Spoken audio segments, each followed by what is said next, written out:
राधे राधे। प्राय आप देखें हमारे मानव समाज के अंदर प्रौढ़ अवस्था के बाद शरीर में हड्डियों की बहुत समस्या क्रिएट होती है, जिससे हम चलने में, बैठने में और दैनिक क्रियाओं में बहुत ही परेशानी महसूस करते हैं। ट्रीटमेंट लेते हैं, हमको लाभ नहीं होता है, लेकिन अगर हम दैनिक जीवन में अगर कुछ योग क्रियाएं और कुछ व्यायाम अगर करते हैं तो हमको उसमें बहुत ही अत्यधिक लाभ होता है। उसको हमें दैनिक जीवन में नियमित रूप में करना चाहिए, जिससे हमारा जो हड्डियों का संचालन है वह सही रहता है और हमारा जो शरीर के अंदर जो हड्डियों के अंदर जो कई तरह की समस्याएं होती हैं, जैसे ब्रिटलनेस होती है, कहीं हड्डियों में कैंसर क्रिएट हो जाता है, कहीं हड्डियों में लिक्विड कम हो जाता है, तो ये सारी समस्याओं से हम बचे रह सकते हैं। तो क्या है वह, देखें आप और उन्हें करें। प्रथम मैं आपको बताता हूँ अर्ध मच्छिन्नाथासन। तो हमारे संत मच्छिन्नाथ जी हुए थे, वो जिस प्रकार बैठते थे उसको आसन का नाम दिया गया है। तो आप दोनों पैर को सामने लेके आए, सामने लाने के बाद एक पैर को आप नीचे लाएं इस तरह से। जब नीचे लाएंगे और दूसरे पैर को आप इस तरह से क्रॉस करके और इस तरह से रखेंगे आप, और ये हाथ है आपका अंगूठे की तरफ आएगा। जितना देर झुका सकते हैं जहां तक वहां तक ले जाएं, जबरदस्ती बिल्कुल ना करें। और ये जो दाहिना हाथ है ये आप इसको पीछे की तरफ लाएं और कमर के ऊपर रख लें। और कमर के ऊपर रखने पे आपको दिक्कत है तो आप इसको जमीन से टच कर लें, और जितनी देर आप बैठ सकते हैं आप बैठें। देखें धीरे धीरे आपको शरीर में बड़ी राहत महसूस होती है। ये बहुत ही उत्तम आसन है। इस तरह से बैठे रहें और कई बार करें, जितनी देर कर सकते हैं। नहीं कर सकते हैं तो आप एक ही बार करें, और जितना सेकंड आप बैठ सकते हैं उतने ही बैठें। तो ये करें। इसके बाद में आपको गरुड़ासन के बारे में बताता हूं। देखें आप वापस आ जाए। हमेशा आप रीढ़ की हड्डी सीधी रखें, और जब भी कोई आप योग क्रिया करते हैं तो आप गहरी सांस जरूर लें। सीधे खड़े हों, और सीधे खड़े होने के बाद दोनों हाथ को सामने लेके आए, और ये दाहिना हाथ जो है आपका, ये घूम के आपके हाथ के नीचे से इस तरह से आएगा। इस तरह से जब आएगा तो ये हथेली दोनों एक दूसरे को टच करेंगी, इस तरह से टच करेंगी। और जो हाथ आप नीचे लाए हैं, दाहिना हाथ लाए हैं, वही दाहिना पैर आपके बाएं पैर के पीछे टच हो जाएगा इस तरह से। और जितना देर आप खड़े हो सकते हैं, जितनी सामर्थ्य है उतनी देर खड़े रहे, फिर वापस आ जाए। तो इसमें आप जितना सेकंड आप एक पैर पर खड़े हो सकते हैं उतना देर खड़े रहें, फिर आप पुनः करें। तो आप देखें कि जो हो वापस दोबारा पुनः करें आप इस तरह से, और फिर दाहिना पैर है उसको बाएं पैर के पीछे रखें।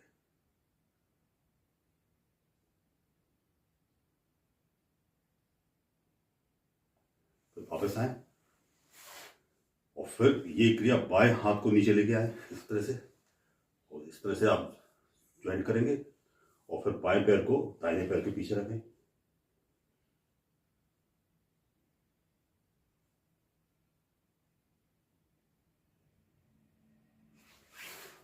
तो ये गरुड़ आसन में हमारे कंधे, कमर और पैरों में एक साथ अच्छा व्यायाम होता है, और हमारी हड्डियों में बहुत इसमें राहत मिलती है। इसके बाद फिर आप सामान्य तौर पे हाथों को सामने लाए और थोड़े से घुटने मोड़ेंगे और पंजे के बल खड़े हो जाएंगे इस तरीके से।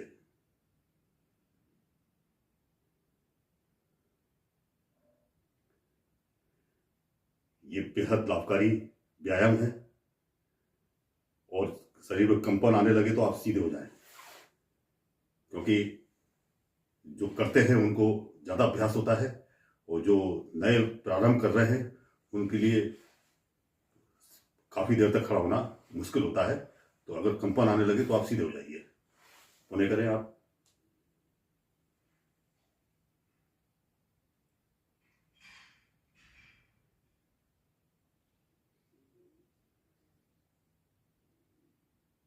सीधे हो जाए। फिर इसके बाद आप ताड़ासन करें। ताड़ासन बच्चे कर सकते हैं, यंग कर सकते हैं, और सीनियर सिटीजन कर सकते हैं। दोनों हाथ सामने लाएं, ऊपर ले जाएं, शरीर को ऊपर की तरफ ताने, पंजे के बल खड़े हों और ऊपर की तरफ खींचें।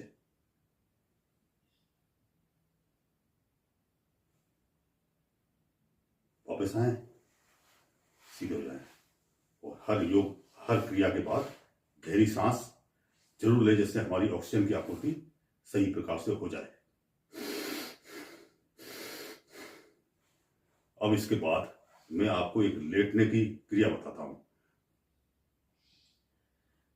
इस क्रिया में आप सीधे लेटेंगे, आपका चेहरा आकाश की तरफ होगा, हथेली आपकी जमीन से छुली रहेंगी और इसके बाद जिस समय आप इसको करेंगे तो आपके कंधे भी जमीन से टच रहेंगे। देखें आप एक पैर को ऊपर मोड़ के लेके आए, ये बायां पैर है, बाएं पैर को आपने ऊपर मोड़ा और मोड़ने के बाद इसको दाहिने पैर के क्रॉस में आप लेके आए, इसको ऐसे लेके आए। हथेली आपकी जमीन से रहेंगी छुली, कंधे आपके जमीन से छुले रहेंगे और आप अपने माथे को, जो बायां कंधा है उससे आप छुलाएंगे इसको और इसको धीरे धीरे करके अपने शरीर को उसके विपरीत दिशा में घुमाएंगे, इस तरह से। जितना सेकंड, जितनी देर आप इस स्थिति में रह सकते हैं उतना देर तक करें। किसी प्रकार का जर्क या दबाव शरीर पर ना बनाए। फिर वापस आ जाए, फिर दाहिने पैर को ऊपर लेके आए, इसको बाएं पैर के क्रॉस में लेके आए, माथा आप दाहिने कंधे से छुलाएं, फिर शरीर को घुमाएं धीरे धीरे।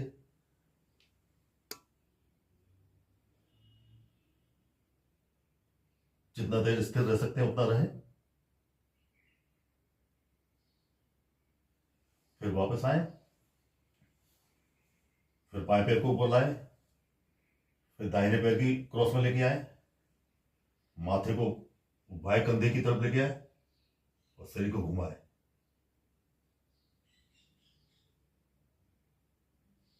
फिर वापस आए, फिर सीधे हो जाए, फिर दाहिने पैर को ऊपर लाए, बाएं पैर के क्रॉस में लेके आए, माथे को कंधे से छुलाए।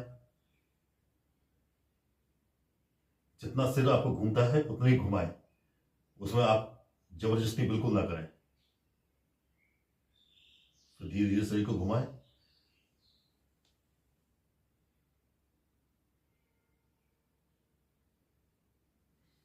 फिर सीधे लाए। तो देखिए इस क्रिया के अंदर आपकी कमर में, पीठ में, कंधे पर और आपके पैरों पर हड्डियों में बराबर का व्यायाम होता है और उससे आपको बहुत ही आराम और रेस्ट मिलता है। तो ये बहुत ही महत्वपूर्ण क्रिया है। इसको आप साधारण में किसी भी घर के अंदर किसी भी जगह आप इसको कर सकते हैं। फिर इसके बाद धीरे धीरे उठे और धीरे धीरे उठ के आप बैठ जाए, इस तरह से। और योग व्यायाम की हर क्रिया के बाद आप गहरी श्वास अवश्य लें।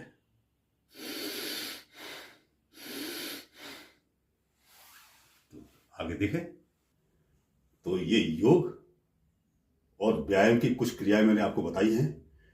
इसे आप नॉर्मल रूप में, जो हमारे सीनियर सिटीजन हैं या प्रौढ़ अवस्था में हैं या ऐसे जो बीमार युवा हैं जिनको कि हड्डी की समस्या है, तो वह इन छोटी छोटी क्रियाओं करके आप अपने जोड़ों को अच्छा कर सकते हैं और हड्डी की कई जो बीमारियां होती हैं उससे भी आप बचे रह सकते हैं। तो आप ये करें और स्वस्थ रहें, प्रसन्न रहें। जय राम जी की।